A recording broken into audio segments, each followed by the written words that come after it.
What is happening, y'all? Cowboy here, and welcome to part 1 of my 100% walkthrough for Code Vein.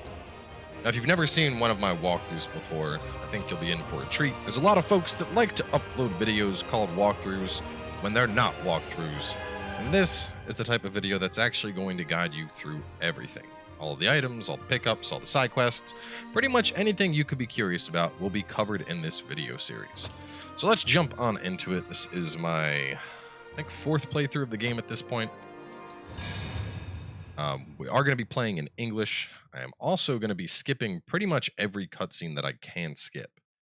For those that haven't played Code Vein before, this game is incredibly cutscene intensive. And, you know, essentially I could have entire episodes that are just cutscenes if we didn't just burn through them. So if you want to watch the cutscenes, that is something you will want to experience yourself. Name is too big. I'm gonna call her waifu cowboy. Better yet, we'll just call her cowgirl.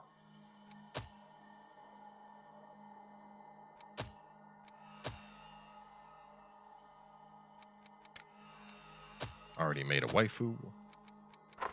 Except we are going to give her some of the DLC accessories because they look awesome. Have that. And you can have that. Yeah, that's what you look like. Now, we can finally meet.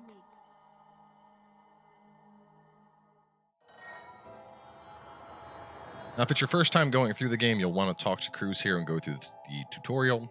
She's going to cover stuff like your blood codes, your classes, how to parry, how to charge attack, pretty much all the basic things. But we are going to be skipping that because, obviously, no point in showcasing how to do a tutorial. You know, it holds your hand. And save the world.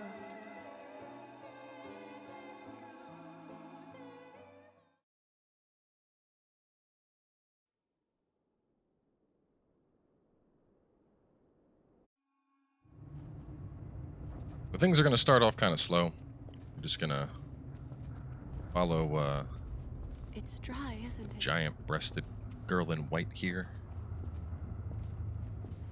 And just walk on over to that thing. I know, this game starts off slow. Go slowly. It picks up rather quickly, but I am here with you.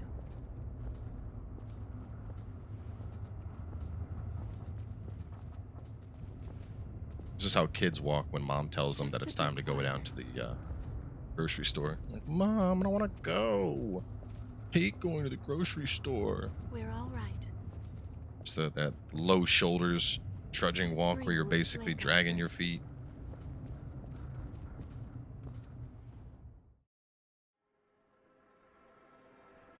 So essentially, your blood is magical. That tree creates blood beads. Blood beads are like Capri Sun juice boxes for the vampires of Code Vein. And your blood can make those trees come back to life, and then they make more icy juice boxes for everybody. So, go over here and get your mask. Head up the ladder. You can talk to all these people if you want, but it's irrelevant.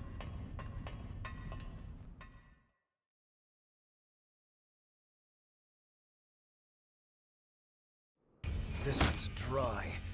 The miasma's pretty. This guy's angry because there's miasma that kills people, and here we are down in the ruined city underground. A dead lost. So there should be 2 lost shards you can pick up, and then a chest that's going to have an X. Walk up behind enemies and just hit X to get a backstab. Positioning is a little bit tricky on certain enemies, but it's pretty easy once you get used to it. You just gotta get into exactly the right spot. I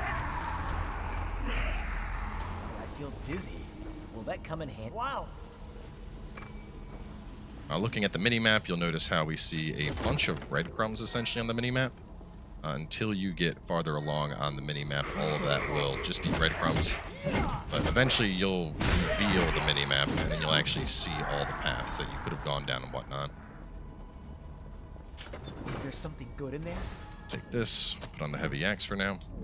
And real fast, let's discuss blood codes briefly. So, as you play as a blood code, you will inherit the abilities that are a lock to that blood code. For example, right now this blood code has an attack boost and then a melee attack that it can do that's like a special combo. If I were to switch over to Ranger, I would inherit those two abilities, switch over to Caster, inherit the ability that has. But essentially the way it works is you want to play through the game and inherit all of your abilities for anything you're interested in. You can also just buy these abilities outright if you want, but that's a different story we'll talk about in a little bit later. So we're going to go over here, kill this guy. There's some guys behind us, but your companion should be taking care of them for you. Grab the Queen Iron.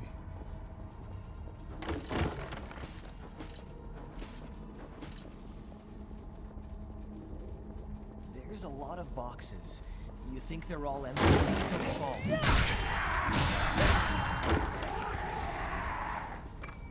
Grab the anchor concentrate.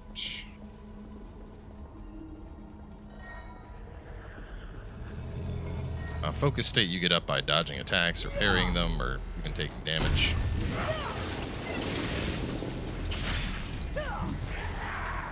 Got bayonet in here, so if you're playing as a range class, this will be your starter bayonet.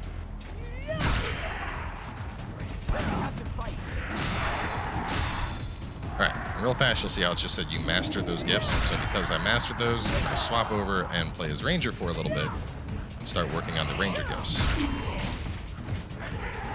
And it's just a good thing. I mean, one of the most beautiful things about this game is that you can freely swap between your class on the fly. Unlike, say, Dark Souls or Bloodborne, where you pick a class at the start, this game is designed around you constantly switching your class on up. That wasn't very convincing, was it? Alright, so there's a couple items we gotta grab right here. We have yellow book. Have some noodles. That girl, she's your friend, right? We should find some blood. There's some guys above him. You can kind of see that slime up there hanging out.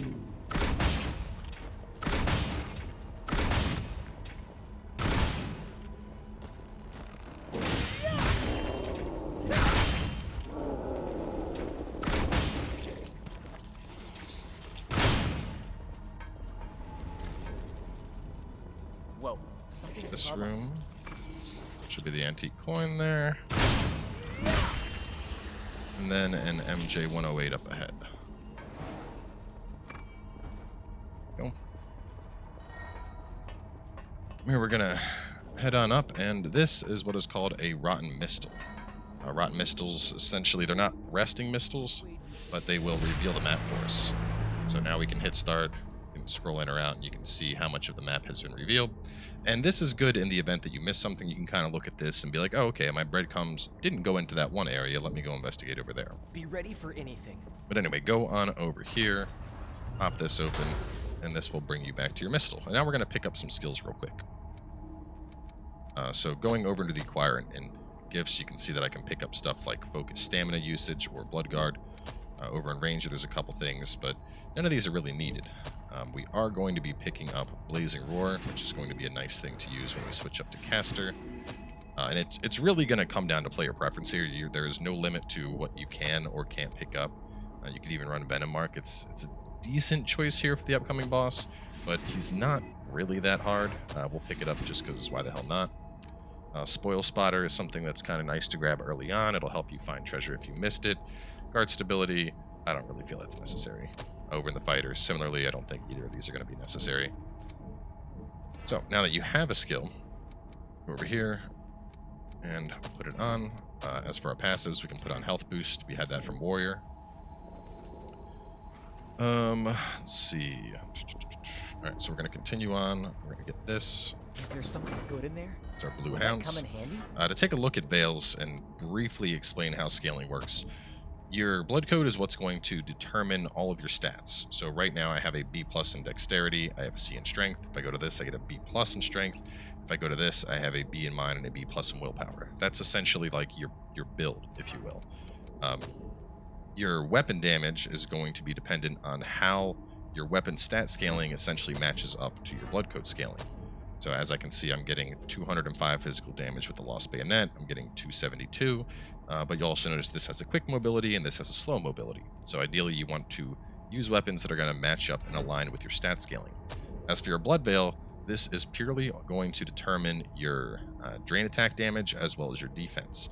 The only real cohesion between your blood veils and your weapons is that depending on your blood veil and weapon and the weight allowance of your code, that's what's going to determine your mobility.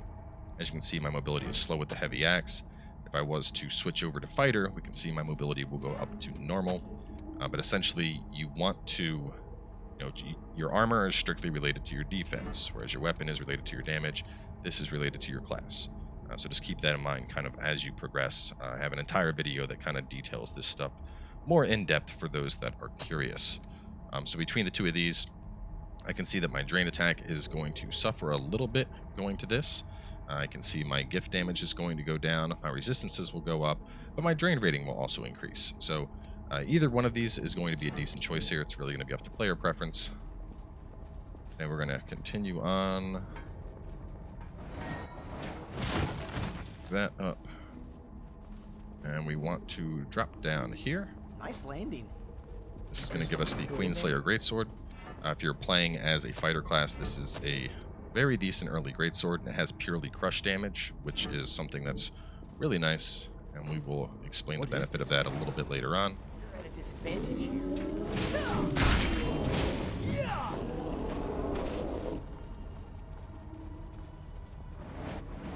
And get a cutscene here. Basically, Oliver here is going to get attacked by a Lost. It's going to hit his mask, and he's going to sit and hang out for a little bit. So now you're solo. If you go back this way, this just leads you back to where we came from, just to kind of complete the loop to show. Ta-da! There we are.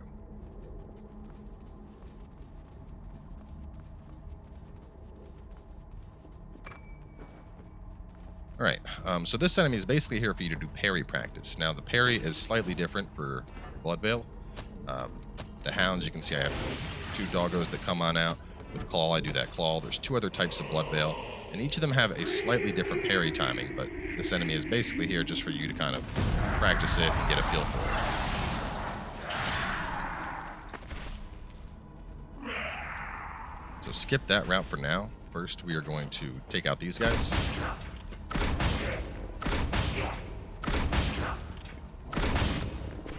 If you are playing as a bayonet style class, you're probably wondering, how do you maintain your Iker? You get back Iker simply through attacking enemies. You have something called Drain, and as you hit enemies, you will draw in Iker. So you can see that little bar down where it says 9 out of 18.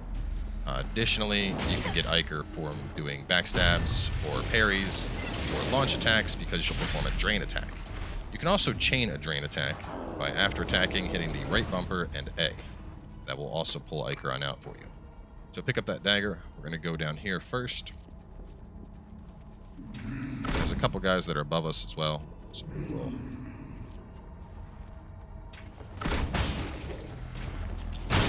With the bayonet, you'll notice I'm holding my my heavy attack, and it's doing like a shotgun blast.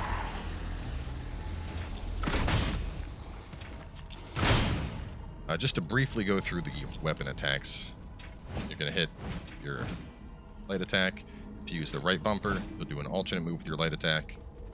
Triangle or Y is going to be a heavy attack. Holding it is a charged heavy. If you hit right bumper with it, you're going to do a launch attack. That's only going to actually launch an enemy if they're focused. You can hold down A or X to do a charged attack. Obviously, I'm talking about different controls for consoles. And then, of course, B or circle is just your dodge. We're going to grab this real fast. And then we're going to circle back around.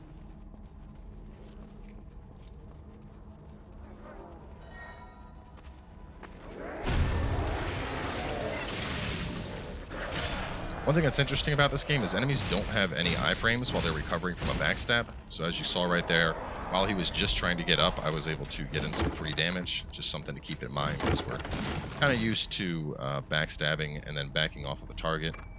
Back in, for those that played Souls. Coming along. I can see my inherent progress on this stuff is all coming along very nicely.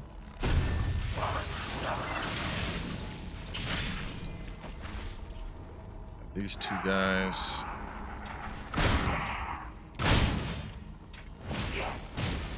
And since I mastered all... No, I haven't mastered Venom Mark yet, so we'll keep going as Ranger for a little bit here. There's going to be another enemy back there, but first, shoot over this way to grab regen inducers, and those are like single-use heals that don't come back.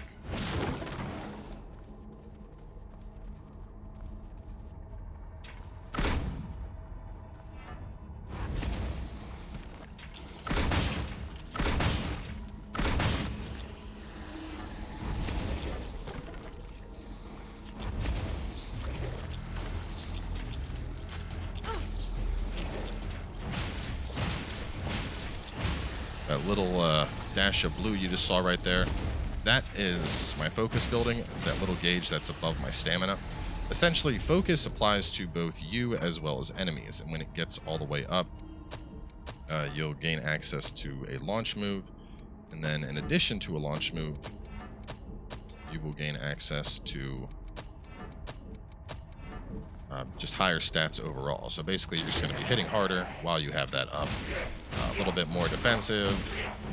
Just kind of think of it as just like a blanket attractive stat increase. So one of these. Walk up, backstab this guy. Just kind of very polite, waiting for his turn to be backstabbed.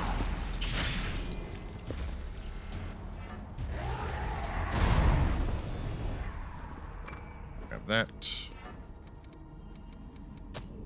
Now your extension factors, there's two things. There's like a medicine boost, and then there's extension factors. Extension factors will increase the amount of times you can heal, whereas the boost is going to increase the potency of your heal. So as you find those, use them on up. Here, pick up the pennant, rest at the missile. And you can spend some points to level here. Now, when you level up in Code Vein, you'll see a couple things that are going to increase here. Your weapon attack is going to go up, your health is going to go up, and your stamina is going to go up. Beyond that, leveling up doesn't have any impact on your class or your weapons or your defense. All of that stuff is mainly going to be determined by what weapon you're using and what veil you're using, but just your general damage, health, and stamina will all increase. Now, one thing I do want to discuss is inheritables. Now, as I mentioned, we are inheriting certain abilities that are unique to each blood code. But as you get higher and higher in levels, it will take longer to inherit stuff. So if you decide to just purely level up, it's going to be harder to unlock things. At the same time, you can also go and just pay outright to unlock a thing. So right now with Blazing Roar, for example, as you see right here, I can use my MJ 018s and some haze to just outright completely max this out, and then that way I can use it on any blood code I want. Later on in the game, you actually have quite a few of those things, so it's not a it's not worth saying like you shouldn't level. You should definitely level, and you're gonna have plenty of stuff, but it's just something to keep in mind. It's, I guess the point I'm trying to make here is it's not ideal to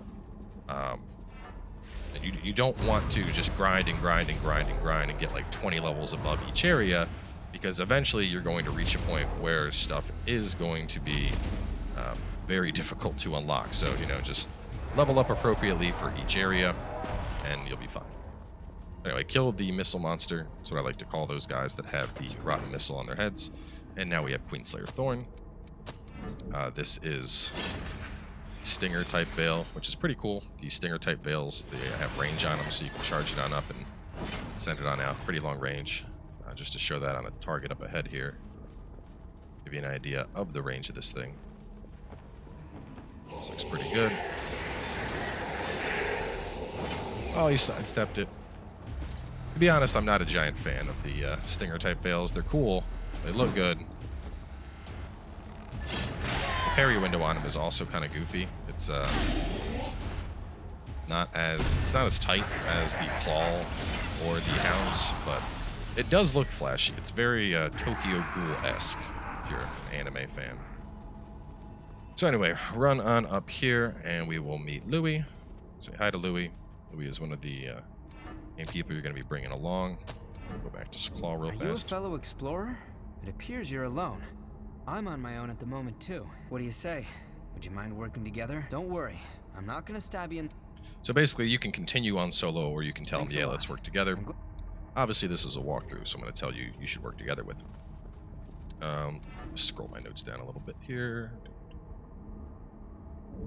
Alright, so we're gonna go up and then drop down here for a Lost Shard Large. And then we are going to circle around to the left. Kill this big guy first.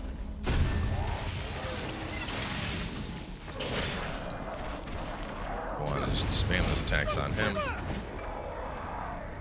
And we got 2 more guys that are going to be this way. There's a big guy down below.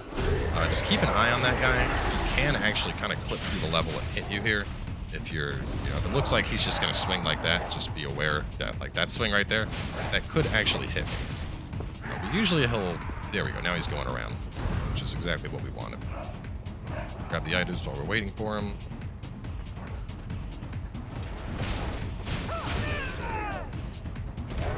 That stomp can hurt quite a bit.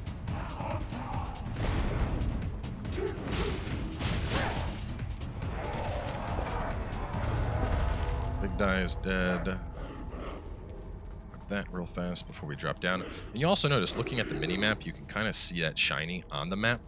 And we have an area coming up where I'll be able to show that even better. But essentially, if you get close to a shiny but didn't pick it up, it will show up on your mini-map so that you know it's there.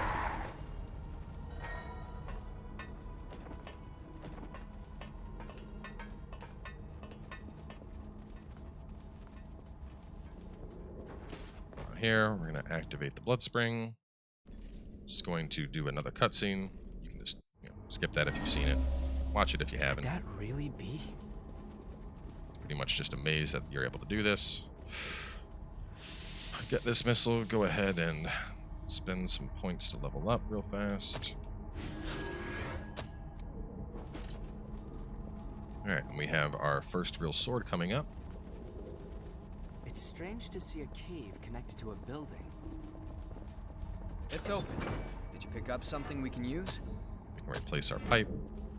And you'll see this, for example, I am at normal mobility, whereas this I'm also at normal mobility with caster. But you have 3 different types of mobility in the game. This is considered a normal roll. If I was to put on this, I have a quick roll, which is very dashy. If I put on something like this, I have a fat roll.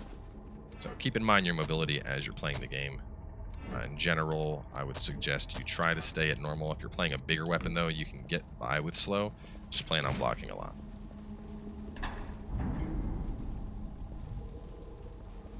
Alright, so you'll see we got a guy that's kind of hiding up here.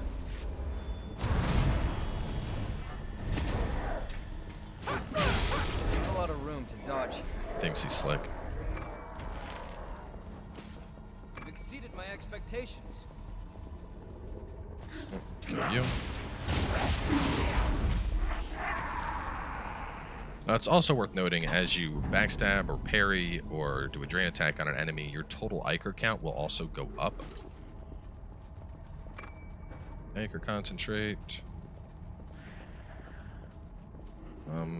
Cartridge, kill one, then open door and head up.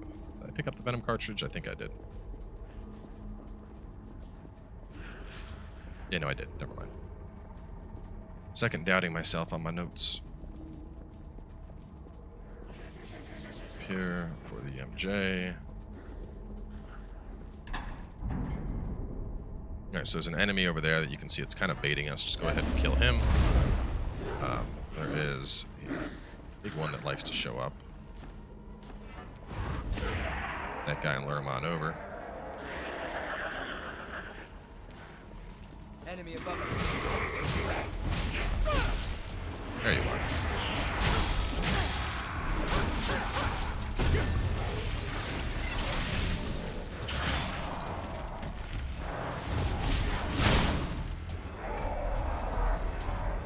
This lake was formed from a hole created by a Thorn of Judgment.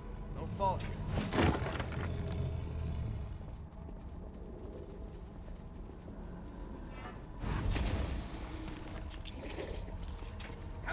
So we take that while I knock this guy down. Louie's a pretty decent companion. He's certainly not the best, but early on against a lot of the enemies that are kind of weaker to fire, he does a pretty good job. Would have missed that.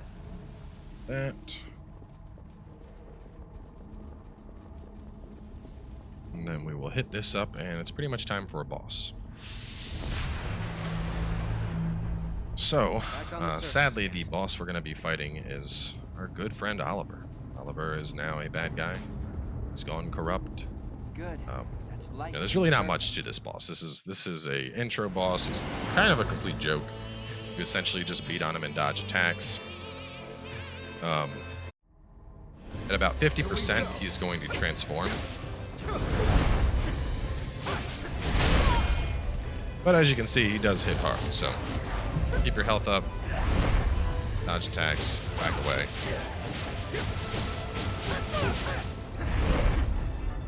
Going to get Venom on him.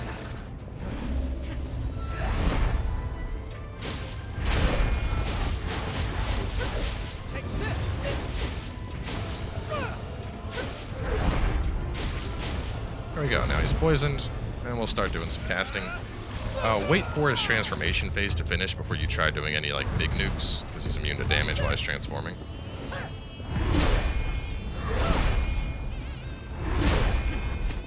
That's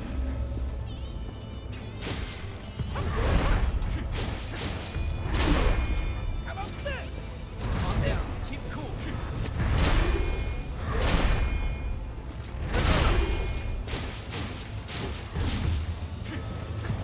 The one thing I guess that's worth discussing is he does have like a blood explosion thing he can do that can hurt. I mean, it's a pretty big build-up. You'll see him, you know, he'll be like, oh, and then create a big blood AoE. But other than that, I mean, as you guys saw, you just kind of roll and boop, and he drops his weapon, which coincidentally is one of the, it's actually one of the best hammers in the game in terms of just raw damage. So we are going to pick this up. This is his blood vestige. Everyone freaks out because these usually corrupt people, but as a reminder, you're in an anime and you're the special protagonist. So, you pick it on up, you inherit his blood code. And now we are going to skip through a bunch of cutscenes, and we will end up back at base with the Berserker blood code. Last thing I want to touch on, you can parry bosses, but it doesn't do a ton of damage to them. It'll essentially stun them, and then after that you can usually do a follow-up attack, but it's really not worth it. You're going to be a lot better off just, attacking the bosses and getting the job done. So anyway, that is going to wrap up part 1 of our walkthrough. On the next episode, we are going to do a brief overview of the base, cover everything you're supposed to do here, hit up the Ruined City pit stop, and then we will knock out our very first Adept dungeon. So make sure to stay tuned, and I'll catch you all soon enough with more.